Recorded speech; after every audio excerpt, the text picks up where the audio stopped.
The notification blinked red. Tvarin blinked his vertical pupils, unsure if the translation algorithm had glitched. It hadn't. Congratulations, you're being reassigned to the humans. He froze. The Zolarian data stream continued flowing in neat precision all around him, clerks humming through task queues in perfect sync, each mind threaded to the central processing core. The stream was never interrupted.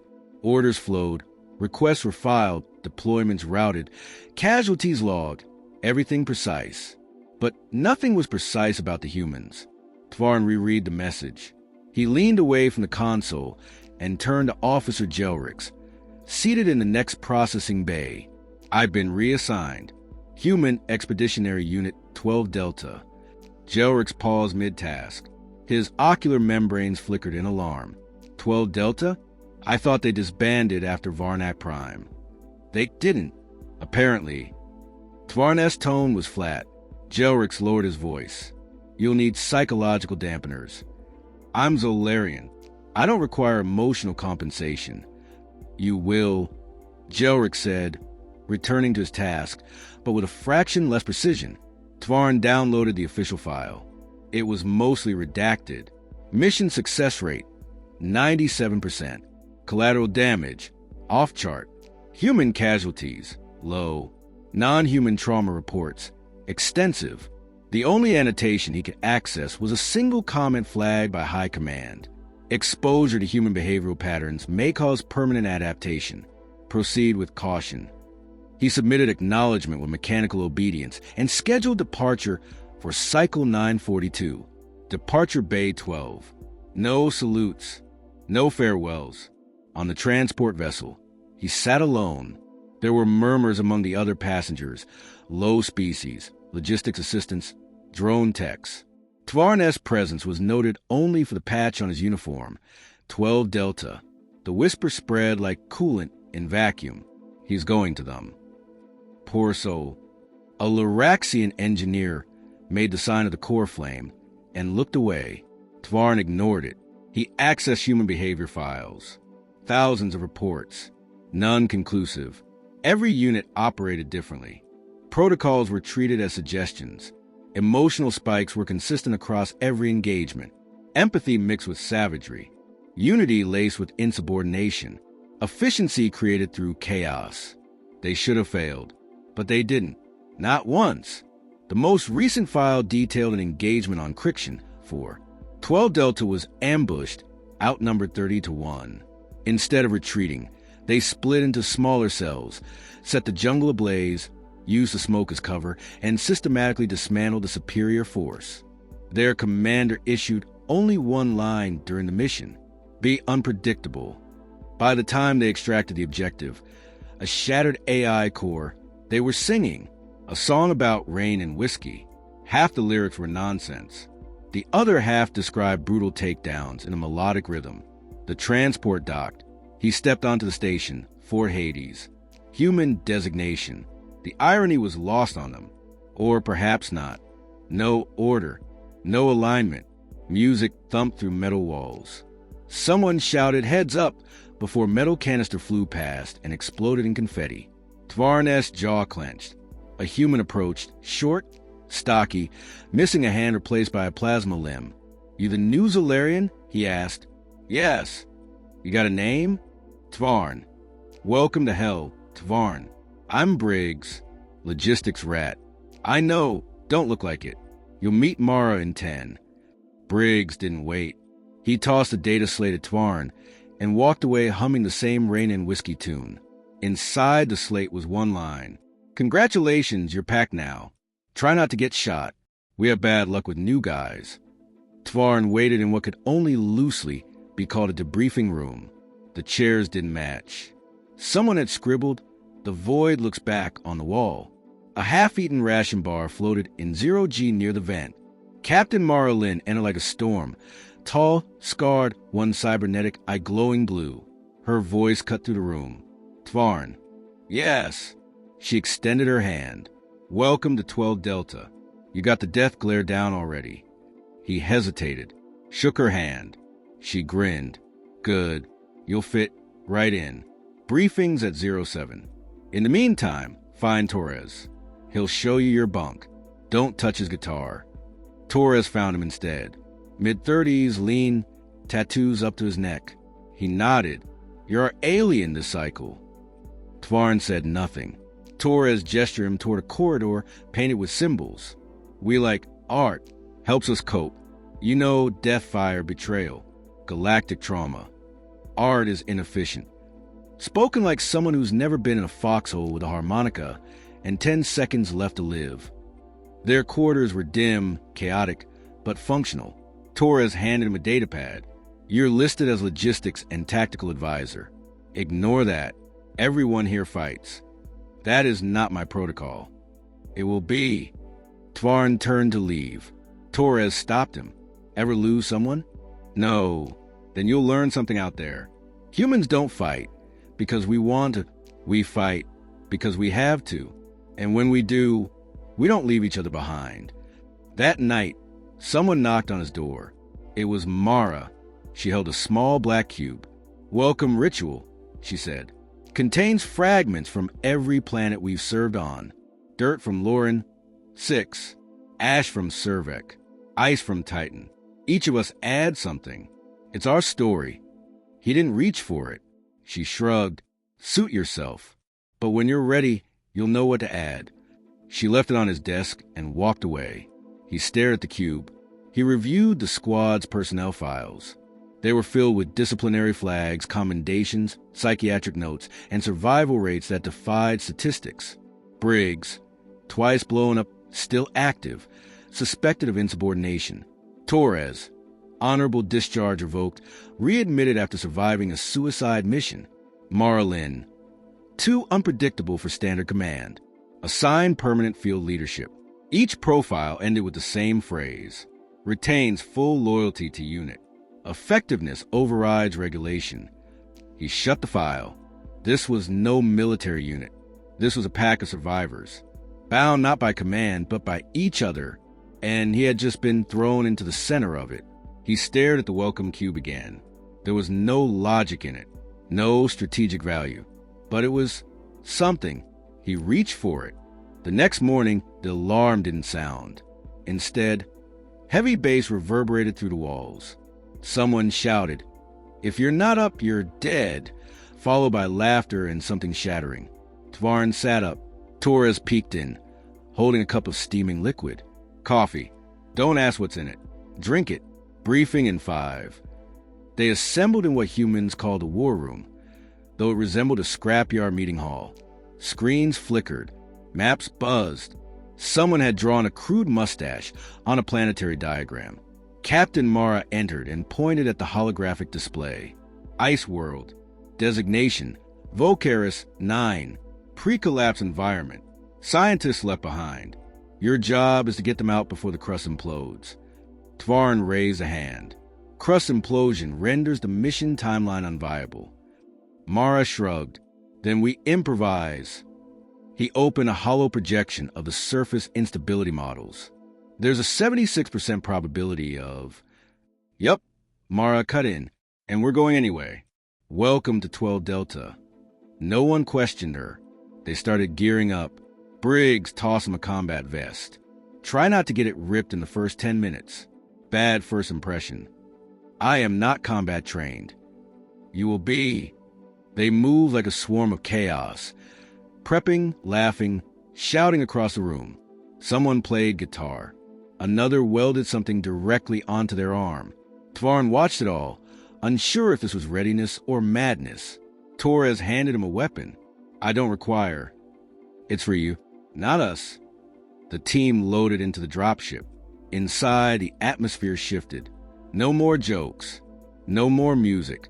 Just silence. Until Mara spoke. Some of you know the routine. For the rest, remember this. We go in fast, we adapt, and no one gets left behind. If something starts shooting, shoot back harder. Questions? Tvarn raised a hand. Why does this unit operate outside regulation? Briggs snorted. Mara answered, because the regs weren't written for places like Volcaris.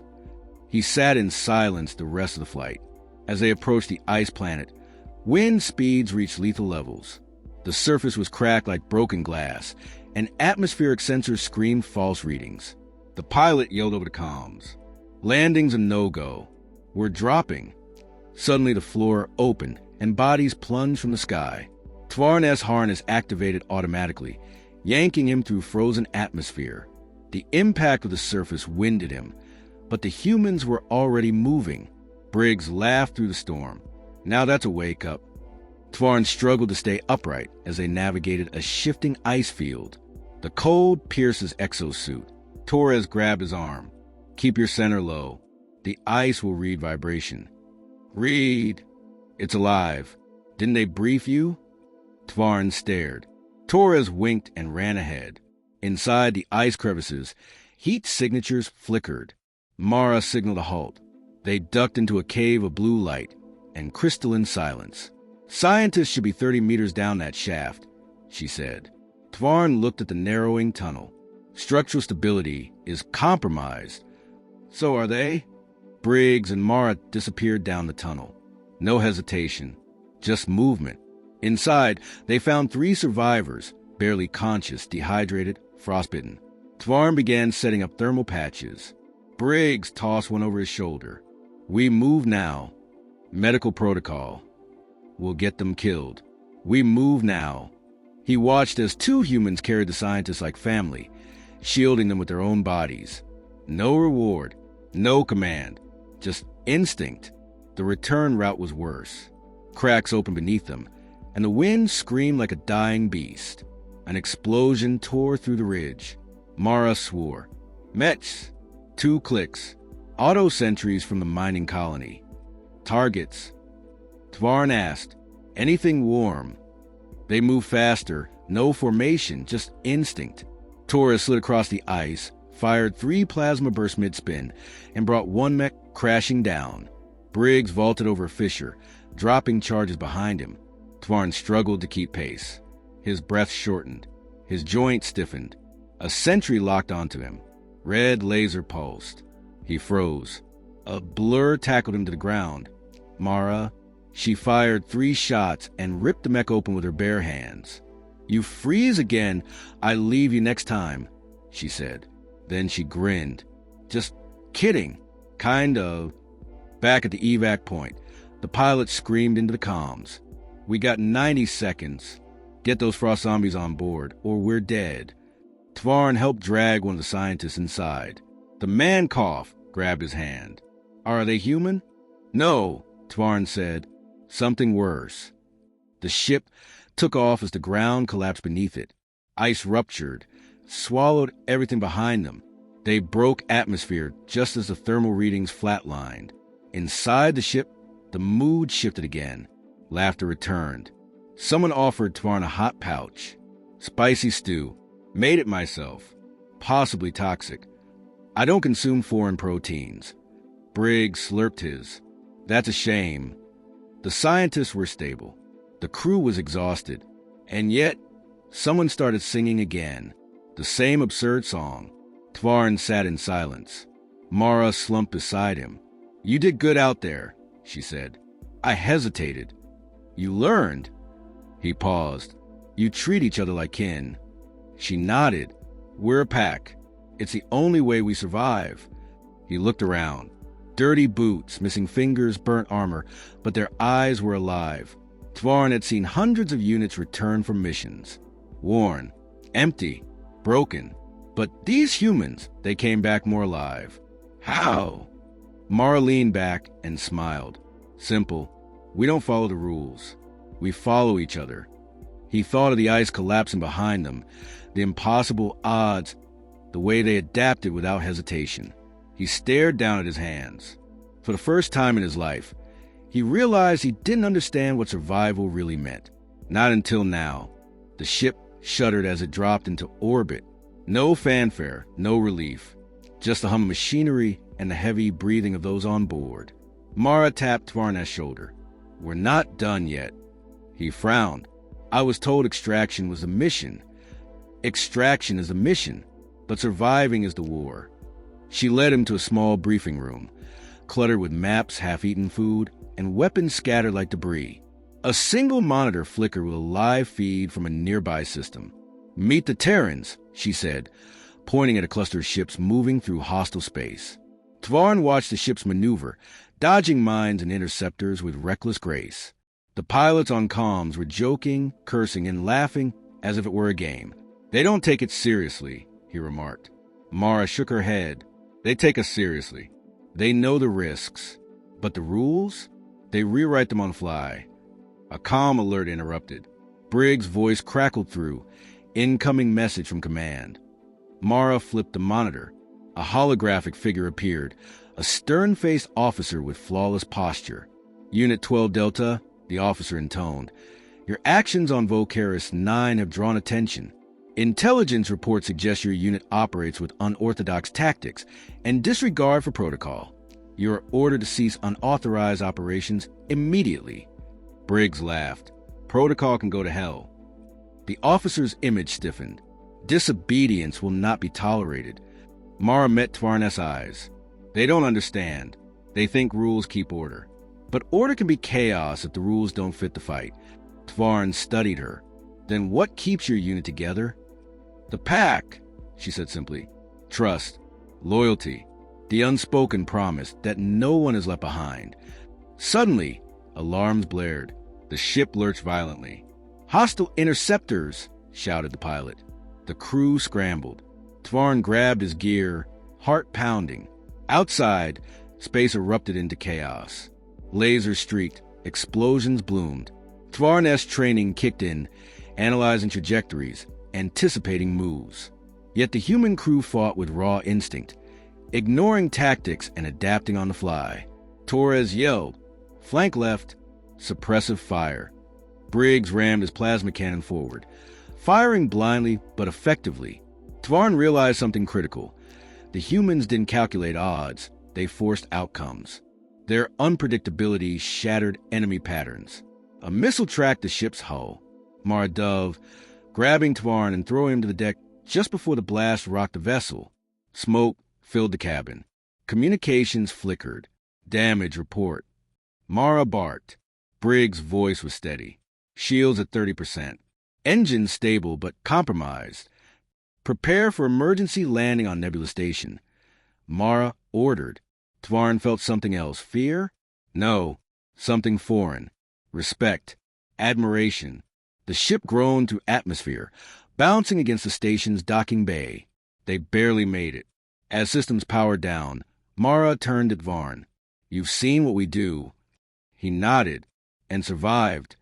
She smiled. "Good. Now comes the hard part." He didn't understand. Later, in the dim glow of the mess hall, the crew gathered. Stories flowed, tales of narrow escapes, impossible victories, and losses that never left them. Briggs raised his cup. "To the pack." Voices echoed the toast. Tvarn listened, absorbing the raw humanity in their words, flawed, fierce, and unbreakable. Mara approached him quietly. "Ready for trial? Tactical evaluation?" She shook her head. "The real one. Trust." He met her gaze. "How?" "Tomorrow. Field exercise. No rules. No backup. Just you and the pack." Tvarn's mind raced. That night, he studied the cube on his desk. The tiny fragments of worlds, the dirt, ash, ice. He touched it, feeling something unfamiliar. A connection. Morning came harsh and unforgiving.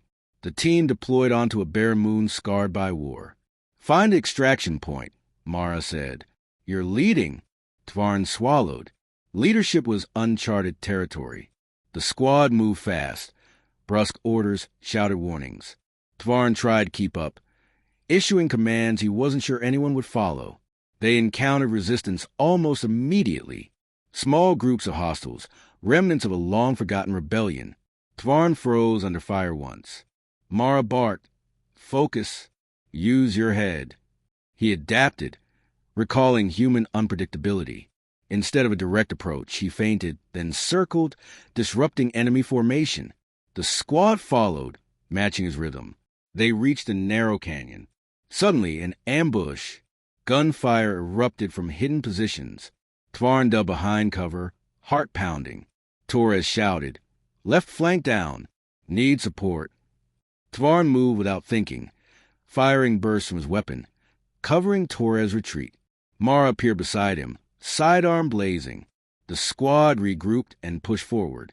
As they advanced, Tvarn noticed something. No hesitation, no fear, just raw determination. They fought not as individuals, but as one. The extraction beacon blinked ahead. Suddenly, a trap, hostile reinforcements poured in. Tvarn made a split-second decision. Order the squad to split and create diversions. Scatter and converge at Point Delta, he commanded. The squad dispersed, disappearing into the rocky terrain. Tvarn stayed back, drawing enemy fire. Bullets zipped past. He moved with new fluidity, each motion precise. Suddenly, a grenade landed nearby. He dove into a shallow crevice, shield barely absorbing the blast. Smoke and debris filled the air. Mara appeared, dragging an injured Briggs. Tvarn, we need to fall back. He nodded, covering their retreat. They reached the beacon. The evac ship arrived seconds later, guns blazing. As they lifted off, Tvarn looked back at the chaos below. His squad was battered but alive. He realized then this wasn't just combat. It was survival. It was family. Back on the ship, Mara clapped him on the shoulder. You did good. Tvarn smiled faintly. For the first time, he felt it, belonging. The pack had accepted him, and he was ready to fight. The ship's engines hummed low as they left the combat zone behind. The crew was quiet, each lost in their own thoughts. Tvarn sat alone, hands folded on his lap, processing everything that had just happened. Mara approached silently, sliding into the seat beside him. They're not just survivors, she said softly. There's something else. Tvarn nodded. I'm beginning to understand. They don't just adapt, they transform. Mara's eyes glinted. Exactly. Humans don't break under pressure. They bend it, shape it into something new. He looked out the viewport. The stars were distant pinpricks, cold and indifferent. But inside the ship, a different fire burned. Why am I here? Tvarn asked. Why reassign me to this unit? Mara's smile was sharp. Because you're the missing piece. Someone who understands rules. Someone who can learn to break them for the right reasons. Tvarn exhaled slowly. I still don't know if I'm ready. Readiness is a lie. Mara said bluntly. You learn by doing, by failing, by standing up when you're sure you'll fall. The crew gathered for debriefing. Mara handed out new orders. A silent nod passed between them. They were more than a team. They were a pack. Days later, the mission changed. They were sent to a dense urban planet controlled by a hostile regime. Intel said a vital resistance leader was imprisoned underground. Extraction, Mara said. Tvarn prepared carefully. He'd studied human tactics. But this was different. Urban warfare was messy, unpredictable. They infiltrated the city under cover of night, moving like shadows. Tvarn felt the pulse of the streets, the hum of danger and desperation. Inside the prison complex, alarms blared. Compromised, Mara said. They fought their way through narrow corridors and guard patrols, relying on instinct as much as training. At one point, Tvarn caught sight of a child hidden in a cell. Leave her, Mara whispered. No, Tvarn insisted. Mara hesitated but relented. Then you're responsible. The rescue took longer, but the child clung to him as they escaped. Outside, gunfire erupted. They raced to the extraction point. Suddenly, a grenade exploded nearby, throwing Tvarn against the wall. Pain surged, but he pushed up. Mara shouted, Keep moving! The squad fought as one, relentless and fierce. Back on the ship, the rescued leader and child were safe. Tvarn sat again with Mara. What changed? He asked. Humans don't just fight for survival, she said. They fight for each other, for something bigger than themselves. He nodded slowly. You understand now, don't you? Yes. The pack isn't just a group. It's a bond forged in fire and trust. Mara smiled. Good, because we're going to need you. Tvarn looked around at the ragged, exhausted faces of the crew. Their strength wasn't in their weapons or technology. It was in their spirit. For the first time, He was proud to be counted among them. "Congratulations," Mara said with a grin. "You're officially one of us." He allowed himself a small smile, because he knew this was just the beginning.